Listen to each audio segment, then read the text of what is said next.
आज का टॉपिक आपका है विदेशी गुणक, यानी कि विदेशी व्यापार गुणक होने वाला है। जैसे कि आपके जो यूजीसी नेट है, असिस्टेंट प्रोफेसर है, लेक्चरर है, या जो आपके अन्य कॉम्पिटिटिव एग्ज़ाम होते हैं, उसके पॉइंट ऑफ व्यू से बहुत ही महत्वपूर्ण होने वाला है। विदेशी व्यापार गुणक होता क्या है, यानी कि फॉरेन ट्रेड मल्टीप्लायर होता क्या है, इसको समझ लेते हैं। यह मापता है कि निर्यात में वृद्धि से किसी देश की राष्ट्रीय आय में कितना गुना वृद्धि होगी। यानी कि ये किसकी माप करता है? किसी देश के निर्यात से उसकी राष्ट्रीय आय में कितनी गुना वृद्धि होगी। यह कीन्स के निवेश गुणक के समान है। ये टॉपिक भी आपको बता दिया जाएगा। कीन्स का निवेश गुणक जो दर्शाता है कि निर्यात घरेलू आय में रिसाव, बचत और आयात के माध्यम से कैसे प्रभाव डालता है। गुणक का मान आपको पहले जानने से पहले आप ये समझिए कि ये जो निवेश गुणक है ये क्या बताता है। जो कीन्स का निवेश गुणक है कि यदि इसमें रिसाव की प्रक्रिया होती है तो ये इफ़ेक्टिव नहीं होगा, यानी कि ये तभी इफ़ेक्टिव होगा, यानी कि ये तभी महत्वपूर्ण होगा जब इसमें किसी प्रकार की कोई भी रिसाव की गुंजाइश ना हो।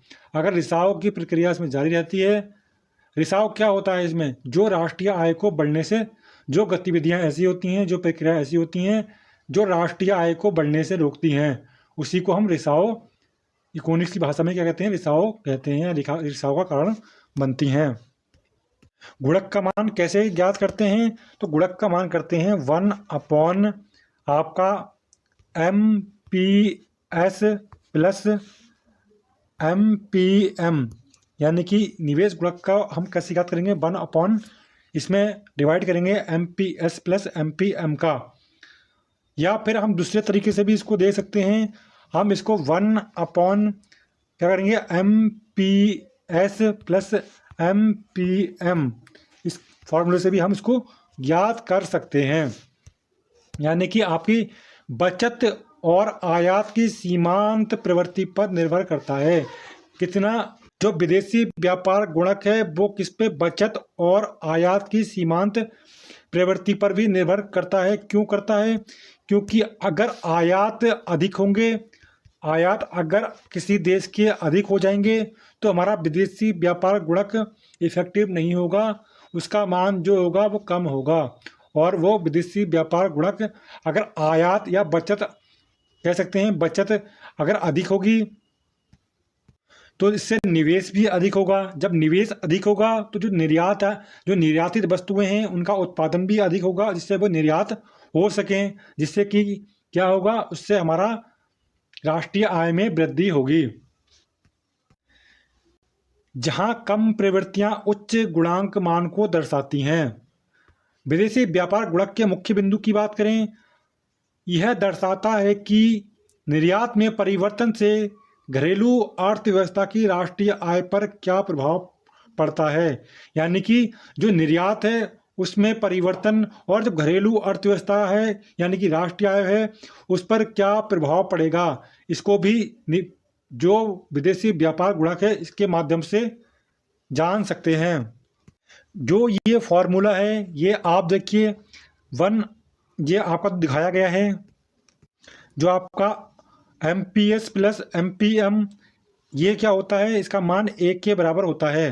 तो इसको ज्ञात करने का जो ऊपर सूत्र दिखाया गया था इसके माध्यम से आप ज्ञात करेंगे अपॉन लगाकर। इसमें 1/MPS प्लस MPM, ये हमारा बचत और हमारा निर्यात को, यानी कि इम्पोर्ट को, इम्पोर्ट किसे बोलते हैं? आयात को। एक्सपोर्ट बोलते हैं निर्यात को। और ये आपका MPS प्लस MPM करके भी हम इसको याद कर सकते हैं। बचत की सीमांत प्रवृत्ति कितनी है और आपकी आयात की सीमांत प्रवृत्ति कितनी है, इस पर भी महत्वपूर्ण रूप से जो विदेशी व्यापार गुणक है निर्भर करता है। अगर घरेलू उत्पादित वस्तुओं की सीमांत उपभोग प्रवृत्ति को देखें, अगर घरेलू सीमांत प्रवृत्ति अधिक है तो जिससे कि ये क्या होगा? इस कह सकते हैं कि जो निर्यातित वस्तुएं हैं उनकी घरेलू उपभोग प्रवृत्ति अधिक है तो इससे एक रिसाव का कारण बनेगा, जिससे कि जो विदेशी व्यापार गुणक है उसका मान कम होगा, वो इतना इफेक्टिव नहीं होगा।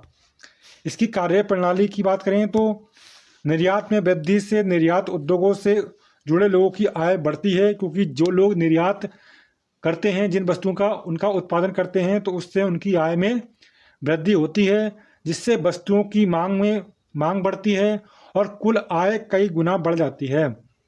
जैसे क्या हुआ कि जो निर्यात वस्तुएं की जा रही हैं उनका उत्पादन किया जा रहा है, तो उससे एक और तो इन लोगों को रोजगार मिलता है। रोजगार मिलने से क्या होगा, रोजगार मिलने से वस्तुओं की मांग बढ़ेगी, मांग बढ़ने से क्या होगा और इसका अधिक उपभोग किया जाएगा। उपभोग करने से क्या होगा, जब ये इनका उपभोग बढ़ेगा यानी कि इनकी मांग बढ़ेगी, जब मांग बढ़ेगी तो मांग के अकॉर्डिंग इनका और उत्पादन करने के लिए इसमें अतिरिक्त श्रम और अतिरिक्त लोगों को रोजगार पे रखना पड़ेगा, जिससे कि उससे कई गुना अधिक आय में वृद्धि होगी। प्रभाव कारक, यदि बचत और आयात एमपीएस की सीमांत प्रवृत्तियां कम हैं तो गुणक का मान उच्च होगा। यानी कि बचत अगर आपकी कम है और आपका आयात प्रवृत्ति भी कम है, यानी कि हम आयात कम कर रहे हैं, बचत को भी कम कर रहे हैं, निवेश अधिक कर रहे हैं, तो इससे क्या होगा, आय में कई गुना वृद्धि होगी। और अगर यहाँ पर रिसाव की बात करें, बचत और आयात आय के प्रवाह से बाहर निकलने वाली राशि यानी कि इसे रिसाव बोलते हैं के रूप में कार्य करते हैं, जो गुणक के प्रभाव को कम करता है। यानी कि हम आयात करते हैं और बचत भी अधिक करते हैं, तो जो वो क्या करेगा, गुणक के प्रभाव को कम करेगा। तो हमारा जो मल्टीप्लायर है, विदेशी गुणक है, फॉरेन ट्रेड मल्टीप्लायर है, वो क्या करेगा, विपरीत दिशा में कार्य करेगा। इसकी महत्व की बात करें तो यह खुली अर्थव्यवस्था में आय, रोजगार, आर्थिक वृद्धि पर व्यापार के प्रभाव को समझने में मदद करता है। इसको हम इस डायग्राम से भी समझ सकते हैं। अब देखिए, पहले आप यहाँ पर देखिए, चलिए इस डायग्राम को हम प्रवैगिक गुणक में विश्लेषण कर लेंगे। इसका नेक्स्ट देख लेते हैं इसमें, क्योंकि वो डायग्राम ऐसा है, उसको प्रवैगिक गुणक में अगर हम रखकर पढ़ेंगे तो ज़्यादा आपके समझ में आएगा। पहले इसको देख लेते हैं, इसकी क्या आलोचनाएं हैं, क्या इसकी लिमिट्स हैं। इसमें निर्यात स्वतंत्र नहीं है, निवेश स्वतंत्र नहीं है, पक्षत रहित विश्लेषण है, पूर्ण रोजगार की अवास्तविक मान्यता पर निर्भर करता है। यानी कि किसी भी देश का निर्यात स्वतंत्र नहीं होता है, उस पर कुछ ना कुछ ऐसी बाउंडेशन होती हैं जो उसको सीमा में बांधे रखती हैं। निवेश स्वतंत्र नहीं होता है, आपको पता है, निवेश पे बहुत से कारण होते हैं जो निवेश करते हैं, देखते हैं, उसको रोकते हैं। जैसे इसके कह सकते हैं कि आपका ब्याज हो गया, या फिर निवेश करने के लिए बचत हो गई, मुद्रा हो गई, ये अन्य कारक निवेश स्वतंत्र नहीं होता है।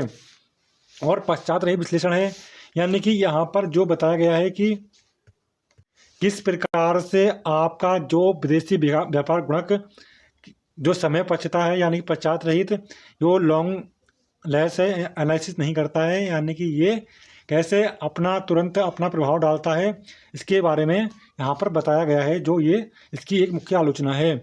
2 से अधिक देशों पर लागू नहीं होता है ये। व्यापार प्रतिबंधों की बाधाओं और विनियम नियंत्रण की अवहेलना करता है।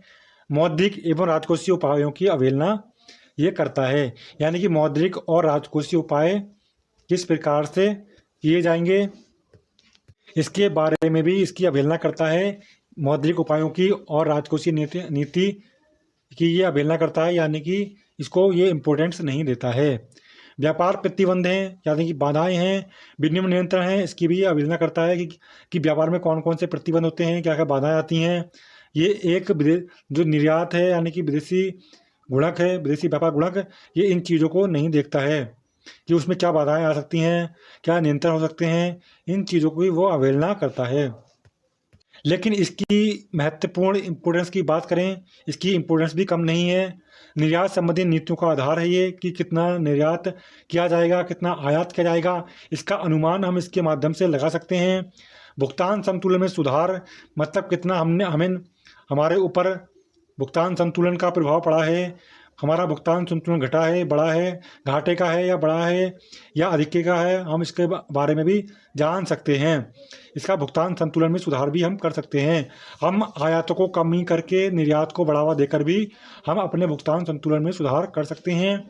घरेलू उद्योगों को बढ़ावा भी दे सकते हैं, यानी कि घरेलू उद्योगों को कैसे बढ़ावा मिलेगा? निर्यात वस्तु का उत्पादन करेंगे जिससे कि इनका निर्यात बढ़ेगा तो इससे राष्ट्रीय आय में वृद्धि होगी और जो हमारे एमएसएमई उद्योग हैं, छोटे उद्योग हैं, उनको वो बड़ी मात्रा में विकसित होंगे।